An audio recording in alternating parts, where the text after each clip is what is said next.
we have been having excellent relationship, strategic partnership, in fact, Yes. with the high schools.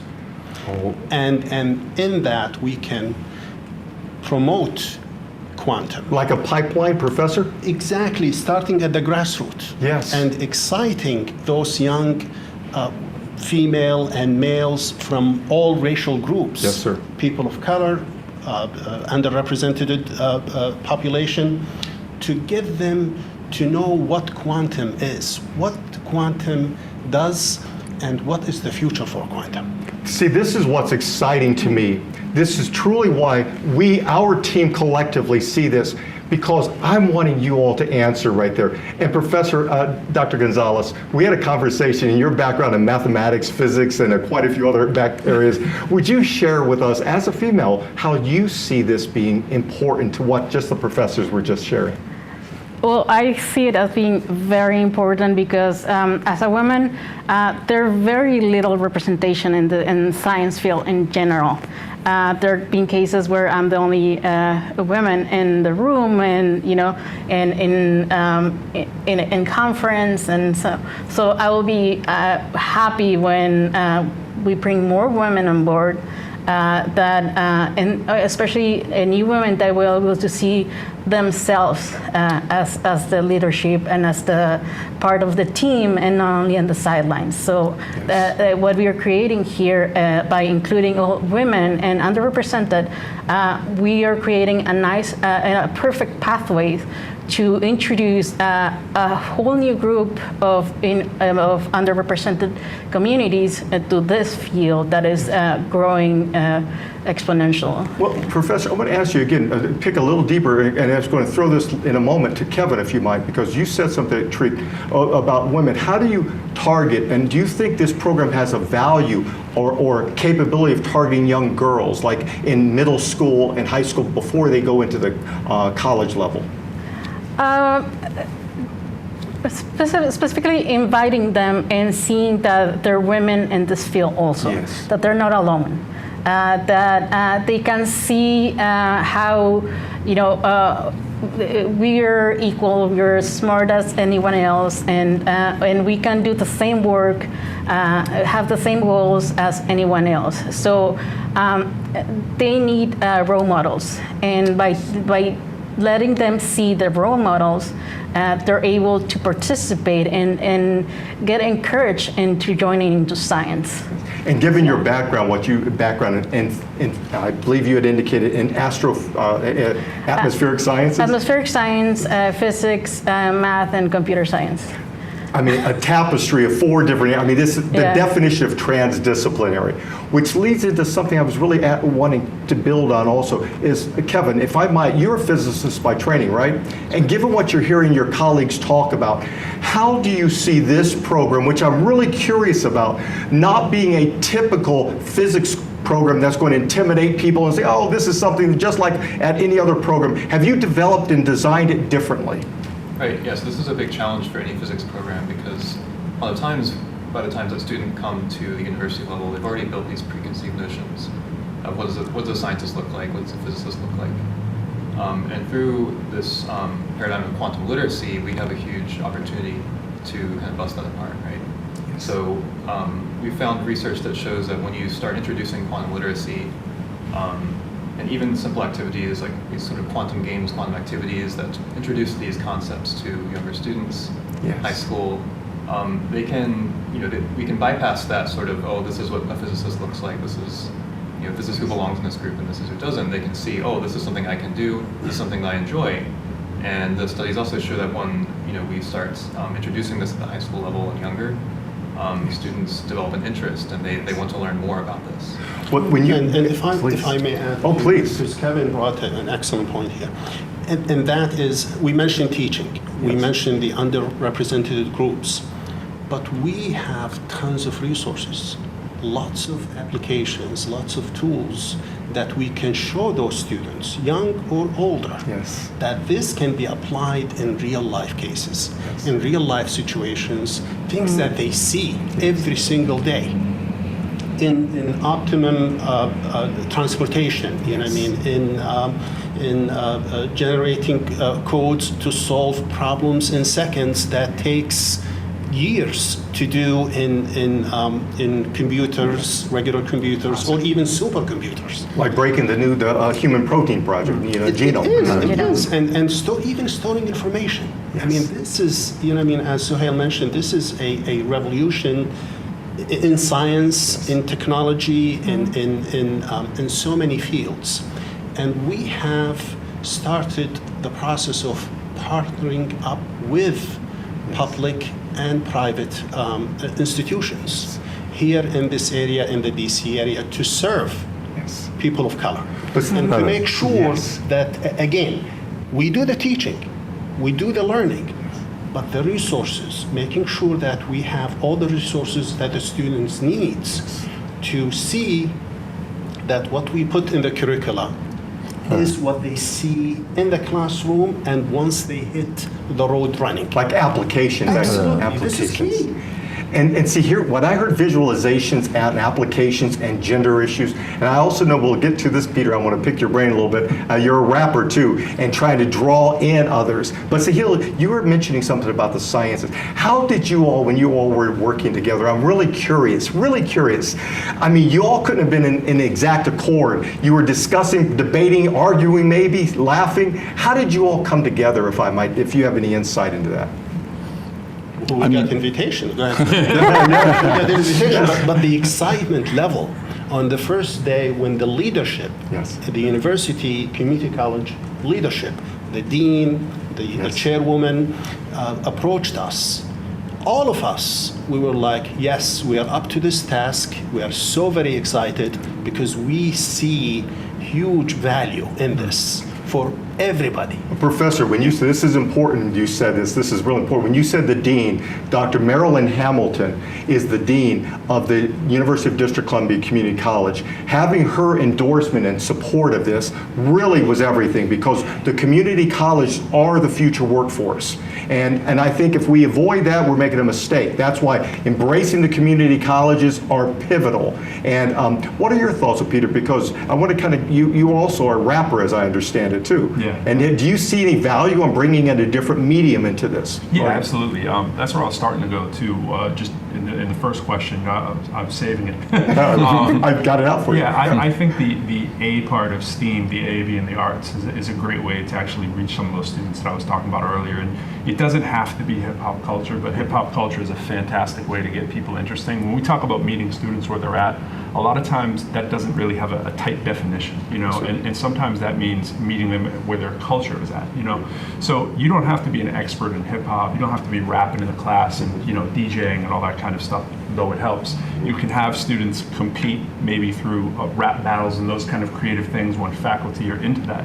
But the important thing is finding out what the culture of the student is, what they're bringing to the table already, what are their interests, instead of coming in with preconceived notions that this is going to be something that excites you. But what we also do, all of us here, especially under Kevin's leadership, we review a lot of articles, peer-reviewed articles. We're constantly monitoring anything for quantum since day one started. And what we do is we look for entry points, and we also look at what's cutting edge right now in terms of the field. But I think it's super important to think about if you're allowing a student to bring to the table their own interests, their own culture, and you're open to it, if you're willing to do multimodal kind of projects instead of just the standard written kind of test, and use what's exciting about quantum, you can bring in students. If we say with comic book culture and nerd culture has a lot to do with the culture of hip hop culture, there's a lot of overlap and intertwining. We do that in my case. And I talk about this all the time. If you were to look at Barry Allen and Flash, literally he's dealing with quantum science all the time. Yes. If you're to look at Ant-Man, the next Ant-Man coming out has quantum in the title. And so the students and young people already have the words and some of the vocabulary floating around, but they may be lacking a little bit of the meat behind it. And so that's what this can do, and just pull and draw on their excitement already. This is important. He said the language. Yes, sir. I want to build on what Peter said. We have an aggressive plan for recruitment and diverse, capitalizing on the unique features of the program, basically focusing on high school, looking into models, developing partnerships with high schools, whereby the student will commit to the program while in high school and take some credit courses before joining. Also, we probably contemplating working with counselors, teachers of physics, math, computer science in high school, offer them like training to increase their awareness and quantum awareness of the awareness of the field and of the program, and also maybe offering summer programs. So a number of things, reaching out to the workforce in case of training. And the fact that we are in DC, it's a major advantage. And the fact it's one of the pioneer program, it's also major. Well, that's actually, everybody, why I wore my tie? Flags, we're the nation's capital, Washington, D.C., so what better? You're hitting the nail on the head, and I was going to ask, which leads into Kevin. Kevin, when you all came together, how did you create this interdisciplinary? What was your thoughts? Because we know how traditional STEM can turn students off, unfortunately, in areas. I am somebody who also had a major challenge in schools until I found the right professors that literally worked with me and mentored me and got me to involved in fields that I never thought I could get involved in. Do you have any insights to build on what's being said here? I mean, the main thing here is just bringing together really talented people. I mean, we have a group who not only are well-versed in their respective STEM expertise, but also really passionate about teaching here and bring a lot of experience teaching in the community college and in other settings. And so through that, we were able to kind of bring ourselves up to speed on the particular intricacies of how quantum education works, and bring the group's experience into that. And I think that's really shown in the program that we're developing. So on your, any of you can answer this, on your curriculum that you're working through, or what we're also building on what we hope in this phase 2 to be a micro-credential certification program. So what is your, or how does your curriculum differ that would envelop or bring together students to have that passion, that excitement to want to learn? I just can mention a couple of things. We're trying to make it more hands-on, Yes. practical, and also we want to prepare our students to be trainable Yes. if they join the quantum industry, or to continue for a 4-year degree. And also, one thing that we are seriously contemplating is to offer 1 or 2 semester courses for like quantum for everybody, and then offer it for all UDC students, so that So a non-major can embrace it. we become like one of the leading institutions whose graduates have that quantum literacy and awareness, regardless of their major. Well, I'm going to go this back to Professor. Atmospheric science, your background, in physics, math, you have all these backgrounds. How do you then bring in somebody, if I'm studying sociology or psychology within UDC's community college here. Myself, I was studying criminology. That's what I studied, criminal justice criminology originally. So how would you see, Professor, how did you see different disciplines that may embrace quantum literacy? Well, we're designing this program to be for everyone, and we are not requiring them to have a strong math background, because that scares students away. So we're gonna teach the math that they're specifically gonna need to succeed in the field. So that's why everything that they're gonna learn in the program is gonna be tools that they're gonna directly apply to the field, and not just taking curriculums just with no endpoint. Yeah. So let me ask you a question that any of you can answer, but please, sir, is we're at a point now to where it doesn't have to be an 18-year-old necessarily getting this quantum literacy training. Maybe somebody working in the intelligence community in the DC area. And they could, in theory, sign up to your classes and get a foundational. How does your curriculum embrace older learners also? Right. So, I mean, as you said before now, we've been talking about sort of bringing in younger students, but another challenge is sort of updating our existing workforce expertise. Like Dr. Ganucci just said, like in a few years, being, quantum illiterate will be sort of like being computer illiterate was, maybe, today actually. So we do want to offer kind of, credentialing certificate programs to bring in people from the workforce who may not have the time or ability to take a full 2-year program, but want to sort of update their expertise to learn some of the tools, learn Qiskit, or learn how to program on a quantum computer, that sort of thing. So let me ask you a question that everyone, and Peter, I'd like to get back to you if you don't mind also, is that we have to Pentagon here. We have Department of Defense here. Our program is to really focus also on the military, DoD, ROTC, to get, because most of the technology will most likely be in the military DoD space before it really gets into industry. So how do you see, Peter, yourself, how do you see what was just being described in the curriculum? Because you're going to probably have older students that may get involved. What insight do you may have? I think in terms of, even if we just start with the math side, I mean, the math that we would be And that's your background, mathematics. Yeah. There's a push to get more people, I was about to say quantum, but quantitatively immersed, right? And so Quantitatively literate? Yes. So they go hand in hand. So being quantitatively literate is a focus of this program. And so that is one of those examples where if your algebra or your calculus is weak, that's okay, because what we're trying to do is build up the foundation of that quantitative literacy. So we start with that. And so in doing that, even with just a couple of courses, it can prepare you to believe that you can handle the next chapter. And we know math is very linear, and things stack one from the other. And similarly, it's kind of what Kevin is addressing too, even the program itself here, the on-ramps and the off-ramps that we have at the university, whether you come in through the community college door or you come in through workforce, there's different ways to stack those credentials to get up to the flagship main campus and get a bachelor's degree, a master's, a doctorate, what have you. And if somebody's successful and they do get a 2-year degree in this program, we're hoping that they would continue in the sciences and go on and do more. So it doesn't just stop with the degree that we're offering, and it doesn't just stop with those initial math classes. That's the confidence that you need to realize that this is quite linear, even though quantum itself is not always linear, but that the math sequence is linear. And I would just want to add this in too, because I think this is real important. Getting back to the hip hop space kind of stuff. The hip hop is the pizzazz, it's the fun, it's the over the top thing, if you will, right? But behind those scenes are people using a rigorous engineering mindset to even devise a rhyme or to build a concept and a scheme. You test it. You do what an engineer does when you're trying to make a good quality rhyme. And the reason I say all this stuff is because when you look at the excitement that people think, it's a buzzword. You hear hip hop, you hear rap, like that's the shocker, right?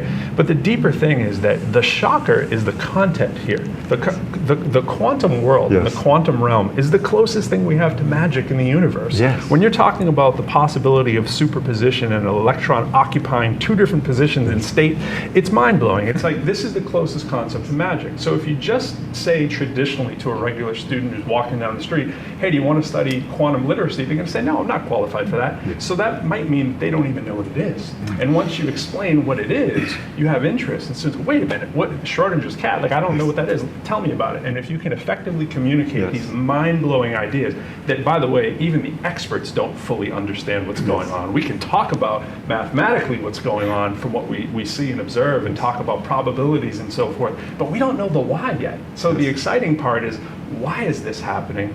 Look at what's happening. Let's try to rationalize what's going on here. And that builds the excitement for students to go more and more. So if you were like me, when I was made fun of as a kid for my lack of math ability, that luckily pushed me behind the scenes to build up and say, oh, that's what the smart people do? Let me build up over here. So if you would have showed me quantum when I was in 3rd grade, I would have been like, hey, let me go home and do my studying, because this is crazy stuff. This is like the Flash. On the 2-year versus a 4-year, how do you differ from somebody who wants to go into physics and study quantum at a 4-year program versus a community college here? Right. So they're very different, sort of views of how we're gonna approach quantum. So if you're looking for a 4-year program, you would typically, go through your traditional calculus-based physics courses, and you would learn, all of your mechanics and your E&M and how to roll a cylinder up and down an inclined plane, all that stuff that we teach. In the 2-year program, we are interested in teaching you hitting the ground running, hands-on activities. You're going to be working on real quantum devices. You're going to be learning to program, in quantum programming languages. You'll be looking at actually building a portfolio, having your GitHub ready so you can show a company, this is what I can actually do. It's going to be very focused. I mean, we've mentioned it's very hands-on. Very applied, very application. And right now, if you just take a snapshot of the industry, right now in 2021, this is, most of these are like, we think of this as like something that people do with PhDs, right? But very rapidly, this is going to change, right? I saw some numbers that said this is, this is going to be in the tens of billions in the next 10 years. It's going to be just Easily the many-fold tens of billions. increase in the size of this industry. And so we can think of this kind of the way that machine learning or some other relatively new concept has just exploded onto the scene. Everyone's going to need to have a person on your team who has an expertise in quantum.